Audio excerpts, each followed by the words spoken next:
कि मैं एडमिशन तो ले लूंगी, तुम्हारे बच्चों को नीचे बैठाऊंगी, उनसे दुर्व्यवहार करूंगी। हम BSO ऑफिस चले गए, वहाँ से उन्हें मेल करवाते थे तो भी रिस्पांस देते नहीं। कहते हैं कि अभी बेबी शिक्षा से मुझे ऑर्डर आया ही नहीं। बच्चे की पढ़ाई बिल्कुल ख़राब हो रही है। फॉर्म लेने के बाद एडमिट नहीं करा, अब इन्होंने सीट बेच दी है आगे। फिर हमें गवर्नमेंट से मतलब नहीं। देखिए पैसा होता तो फिर तो मैं खुद ही किसी भी प्राइवेट स्कूल में पढ़ा लेता। इनको धक्के मार के बाहर निकालो, पुलिस बुला। प्रिंसिपल ये चीज़ कहती है। प्रिंसिपल कहती है BSO ऑफिस में कंप्लेंट करी, सिटी मजिस्ट्रेट साहब के यहाँ कंप्लेंट करी। वो शायद इंग्लिश में कुछ बोली होगी, मेरे को आता नहीं है, शायद सही बोला होगा उन्होंने। अच्छा, इंग्लिश बोल दिया तो सही है। पेट काट के थोड़ा कुछ पढ़ा भी रहे थे, वहाँ से भी मैंने नाम कटवा लिया। इसी वजह से हम लोग भाग दौड़ी कर रहे हैं। अब अंत स्टेज ये आ गया हमारा। बाल भारती स्कूल की धांधली से जो परिवार पीड़ित हैं और जिनके बच्चों को एडमिशन करवाने के लिए वो 2-2 साल से यहाँ पे ऐसे हमारे साथ अभी परिवार उनका ही मौजूद है। ऐसे ऐसे परिवार हैं जो 2-2 साल से यहाँ परेशान हैं अपने बच्चों के एडमिशन करवाने के लिए, अपने बच्चों को एक अच्छी शिक्षा दिलाने के लिए। इन्हीं के मुख से सुनेंगे कि क्या क्या समस्याएं हैं। भैया जी, आप यहाँ पर आए हैं एडमिशन के लिए, क्या क्या परेशानी आप बताइए। परेशानी भैया ये है कि मुझे 8-9 महीने से मुझे आज कॉल आ रहा है, परसों कॉल में कॉल आता ही नहीं है। स्कूल बंद होने से मेरे सारे पेपर मेरे जमा ले लिए हैं। पेपर जमा लेने के बाद बोला कि स्कूल खुलेगा तो मैं कॉल करूँगा। स्कूल भी खुल गया, फिर मैं कॉल किया तो मैडम बोला स्कूल की तरफ से कॉल आएगा तब को बुलाएंगे। इसके बाद तो फिर आते जाते रहे, मगर कोई सुनवाई मेरी बात को कोई सुनवाई नहीं हो रहा है। लेकिन आप कहते हैं कि सरकार एकदम तंज कसी हुई है भ्रष्टाचार वालों पे, तो फिर वो सरकार कहाँ नहीं दिख रही। गरीब आदमी के लिए स्कूल खुला है, उसके लिए बच्चे के एडमिशन नहीं हो रहा है। टीचर लोग बात मानने के राजी नहीं है। बात नहीं मानते, क्या कहते हैं। कहते हैं कि अभी बेबी शिक्षा से मुझे ऑर्डर आया ही नहीं है। अच्छा, शिक्षा विभाग से ऑर्डर ही नहीं आया है। हाँ, तो ऑर्डर किस बात का, एक रूल होता है, वो रूल तो हमेशा से चला आ रहा है ना। यही बताते हैं बस। अच्छा, चलिए मैं भैया से बात करता हूँ। आपके साथ क्या क्या दिक्कतें आ रही हैं। मेरे साथ ये दिक्कत है, मैंने जब भी मैं यहाँ शुरू में आया फर्स्ट टाइम तो उन्होंने बच्चों को बुलाया स्कूल बंद होने से पहले। फिर बच्चे का इंटरव्यू भी लिया गया, सारे डॉक्यूमेंट भी चेक किया, वेरीफाई करा उन्होंने ओके भी लिख दिया कि आपका पेपर सारा ओके है। अभी एक्चुअली स्कूल बंद हो रहा है, तो जैसे ही स्कूल खुलेगा उससे 1-2 दिन पहले आपको बुलाया जाएगा। अच्छा। क्योंकि टीचर है नहीं यहाँ पे। हाँ। अब 1-2 दिन पहले मैंने कॉल किया तो अभी नहीं आना जी। फिर कॉल किया, अभी नहीं आना जी, मैं कॉल कर लूँगा आपको। ऐसे करते करते महीने बीत गए, 2 महीने बीत गए, 4 महीने बीत गए, आज आपको 9 महीने हो गए। तो यही समस्या है। अब वो तो यही 9 महीने तो कोई एडमिशन नहीं, बच्चे की तो पढ़ाई ख़राब हो रही है ना। बच्चे की पढ़ाई बिल्कुल ख़राब हो रही है। इसी वजह से हम लोग भाग दौड़ी कर रहे हैं। अब अंत स्टेज ये आ गया हमारा धरना का। अब इसके बाद जो बेहतर हो वो वही करेंगे हम लोग। अच्छा, बाबा का बुलडोजर सुना है, कहाँ है वो बुलडोजर। यहाँ आपको बुलडोजर क्या लग रहा है। बस मुझे तो यही चाहिए कि बच्चों को जितने भी, मेरे बच्चों का नहीं, जितने भी बच्चों का नाम आया है उन सब का होना चाहिए एडमिशन, ताकि उन सब का फ्यूचर ख़राब ना हो, भविष्य ख़राब ना हो। क्योंकि हर कोई सोच रखा है कि इतने बड़े स्कूल में मेरे बच्चे का नाम आया है और ना ले तो दुख होता है, थोड़ा सा दुख होता है। या तो स्कूल को ऐसा करना चाहिए, स्कूल का लिस्टिंग देना चाहिए नाम कि भाई इस स्कूल में नाम ना आए कभी भी किसी बच्चे का, और आता भी है तो बहुत खुश हो जाता है, चलो बड़े स्कूल में नाम आया है तो हो जाना चाहिए। एक उम्मीद बढ़ जाती है, एक उम्मीद बढ़ती है, बच्चे का फ्यूचर तय होता है वहीं से। लेकिन अब नहीं होता है तो फिर क्या करें पेरेंट्स, क्या करें। भाग दौड़ इधर उधर दुनियादारी। जब भी फ़ोन करते हैं वो यही कहते हैं कि अभी आपको बताया जाएगा, हमारी कुछ अंदर की बातें चल रही है, हमारी कुछ प्रॉब्लम चल रही है BSc ऑफिस से। वहाँ पैसा होता आपके पास डोनेशन के लिए तो देखिए पैसा होता तो फिर तो मैं खुद ही किसी भी प्राइवेट स्कूल में पढ़ा लेता। पढ़ा लेते, लेकिन ये सुन नहीं रहे, बस ये सुन नहीं चल रहे, रहा है। बिल्कुल। अच्छा, मैं और भी लोग यहाँ बैठे हुए हैं, इनसे भी बात करूँगा। भैया जी, आपने क्या क्या समस्या है बताएंगे थोड़ा। समस्या क्या है जी, एडमिशन के लिए फॉर्म भरा था, अलॉट हो गया स्कूल।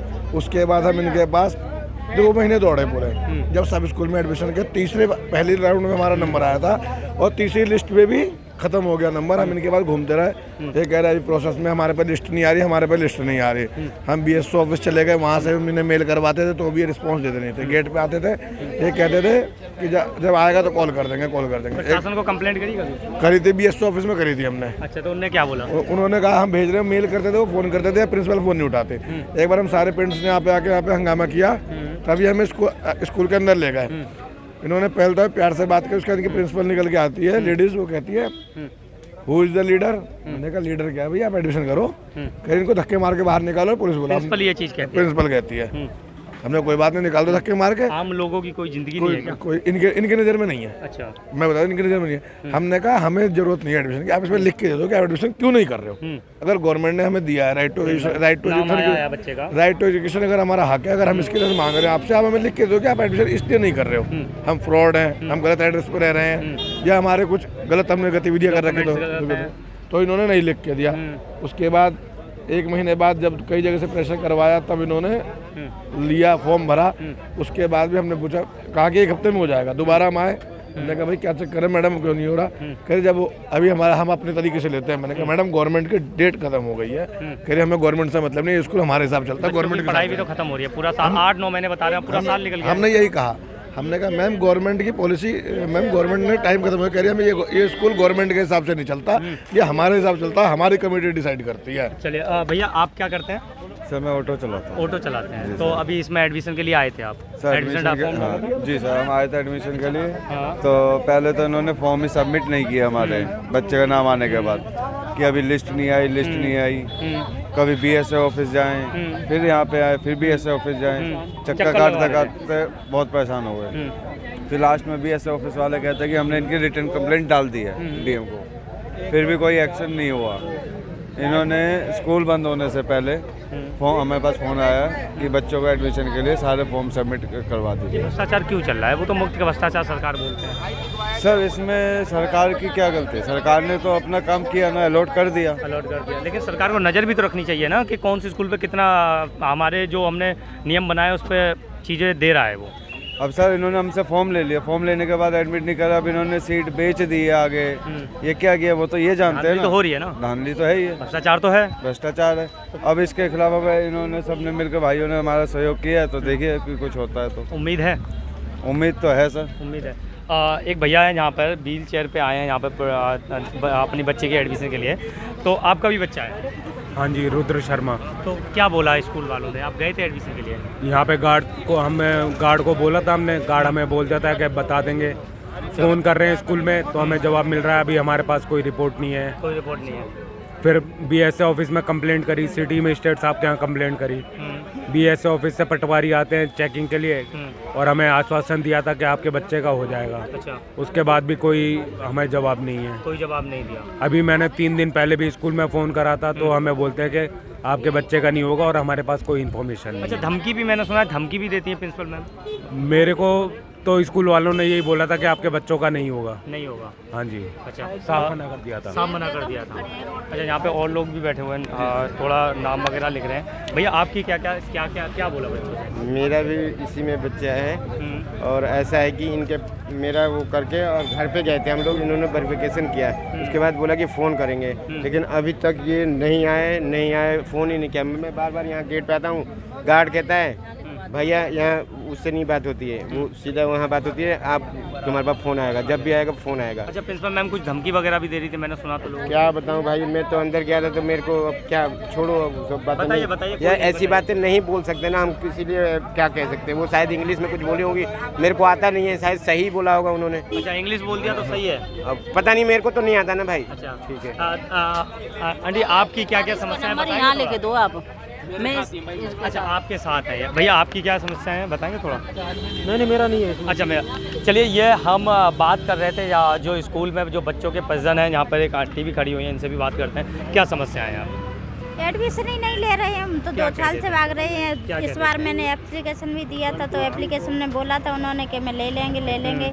फिर जब जुलाई से एडमिशन चालू हुए, उससे अप्रैल में ही था उसका, अप्रैल में नहीं लिया, फिर अब जुलाई के लिए बोला, जुलाई में भी नहीं लिया, बोल दिया इंटरव्यू लिया, फिर कह रहे आपके बच्चे ने कुछ किया ही नहीं है, ऐसे बोल दिया उन्होंने। अच्छा। हाँ, आपका बच्चा, फिर मैंने कि कुछ नहीं किया, तो मैंने कि फर्स्ट में ले लीजिए, सेकंड रैंक नहीं किया, तो कह रहे फर्स्ट में करने, बच्चा आपका बड़ा है, बच्चे छोटे हैं, डिप्रेशन में आ जाए, यही सब बोल दिया उन्होंने। अच्छा, मतलब कैसे ना कैसे करके बात को टालने की बात कह रहे थे अब हम आपको कॉल करेंगे, फिर कॉल ही नहीं किया। कॉल नहीं किया। तो बच्चों को शिक्षा भी खराब हो रही है क्योंकि 8 महीने 9 महीने। अरे ये आश्वासन नहीं देते तो मेरा अच्छा खासा बच्चा जैसे भी था, मैं अपने पेट काट के थोड़ा कुछ पढ़ा भी रहे थे, वहाँ से भी मैंने नाम कटवा लिया, क्योंकि इन्होंने आश्वासन दिया कि हाँ मेरा यहाँ एडमिशन हो जाएगा, तो मैंने कि अब इधर फिर बुक क्यों लें, इधर मैंने कि इतना पैसे वाले नहीं है कि इधर भी आप पैसा फंसा दे, इधर भी फिर पैसा देना पड़े, इस वजह से फिर इधर भी नहीं रहा, उधर भी नहीं प्रिंसिपल मैम से मैंने सुना कुछ धमकी वगैरह भी देते हैं सबको। देते ही है, जो भी बोलते होंगे अंदर में, तो खैर ज़्यादा बार गए ही नहीं उतना, इस वजह से मैंने तो क्या प्रिंसिपल मैम क्या धमकी दे रही हैं? प्रिंसिपल मैम बच्चों से ये बोलती है जी कि मैं एडमिशन तो ले लूंगी, तुम्हारे बच्चों को नीचे बैठाऊंगी, उनसे दुर्व्यवहार करूंगी, तो ये कौन सी शिक्षा, भेदभाव चलेगा? ये कौन सा संविधान में लिखा है? आप मुक्त सरकार बोलते हैं, भ्रष्टाचार मुक्त सरकार बोलते हैं, मगर ये तो स्कूलों में पहले ही हो रहा है, जो सरस्वती जी का बताते हैं यहाँ पढ़ाई होती है, मगर ये तो ऐसा कुछ है ही नहीं यहाँ पे। विद्या का मंदिर, तो ऐसी प्रिंसिपल पे भी केस होना चाहिए। मैं तो ये बोलना चाहता हूँ, पहली बात तो इस प्रिंसिपल पे केस हो। अच्छा, अभी परिजनों को क्या आश्वासन दिया पुलिस ने? अभी परिजनों को ये आश्वासन दिया है, परिजन हमारे साथ ही थे, अभी 10 दिन का समय लेके गए, मगर हम इन्हें आश्वासन दे रहे हैं, देखो प्रशासन से हमें कोई लेना देना नहीं है, उन्होंने अपना काम कर दिया। 10 दिन बाद अगर वो किसी निर्णय पे नहीं निकलते, इसी पंचायत को हम महापंचायत दोबारा से ऐलान करेंगे, और उसके बाद बड़ा ले सकती है पंचायत। जी, ऑलरेडी आराम से बड़ा रूप लेगी अगर ये हमारा काम नहीं करेगी। अभी जितने बच्चे हमारे पास मौजूदा थे, जिनके पेरेंट्स हैं, जैसे ये बड़े भाई विकलांग है, अपना समय छोड़ के आए, दवाई गोली सब चीज़ें बर्बाद करके आए थे, तो इनका भी सुनी जाएगी और सबकी सुनी जाएगी। हमारा कहने मतलब जो अभी नहीं आए उन्हें छोड़ दो, जो हमारे साथ बैठे हैं। स्कूल प्रशासन ने नहीं सुनी तो फिर क्या करेंगे? हम धरना धरेंगे। महापंचायत का ऐलान है 10 दिन बाद। कब तक? 10 दिन का टाइम मांगा है। नहीं, 10 दिन बाद अगर आप धरने में जहाँ बैठते हैं अगर सुनते नहीं है तो उसके बाद कब तक चलेगा? फिर ऐसे ही आके हटा दिया जाएगा? नहीं, फिर नहीं हटेगा, फिर हम ऑन द स्पॉट या तो काम करो हमारा, या वरना धरना चालू रहेगा। मतलब न स्कूल के बाहर ताला लगा देंगे, ना कोई बाहर जाएगा, ना कोई आएगा लंबे समय तक। लंबे समय। चलिए, ये यहाँ के परिजनों और किसान जो धरना दे रहे थे जहाँ पर, उनका साफ कहना, अगर स्कूल प्रशासन ने 10 दिन बाद हमारी बातों को नहीं माना तो एक लंबे समय एक धरना अनिश्चित काल बैठ जाएगा धरना, और हम लंबे समय तक बैठेंगे जब तक हमारी बातों को नहीं माना जाएगा। आपने उन परिवारों का, जो गरीब परिवार हैं, जो ऑटो रिक्शा चलाते हैं या व्हील चेयर पर अपने भाई को सुना, एक आस हो गई थी कि इतने बड़े स्कूल में बच्चों का एडमिशन होगा तो बच्चों का भविष्य सुधर जाएगा, बच्चे एक अच्छे मुकाम पे पहुंच जाएंगे, उनको शिक्षा मिल जाएगी।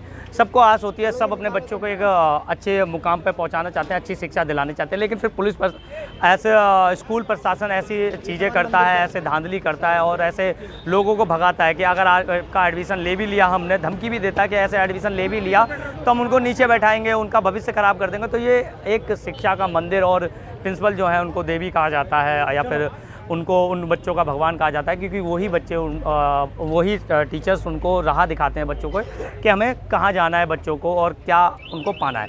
मैं अजीत शाह, आप देख रहे हैं जनहित टाइम्स। धन्यवाद।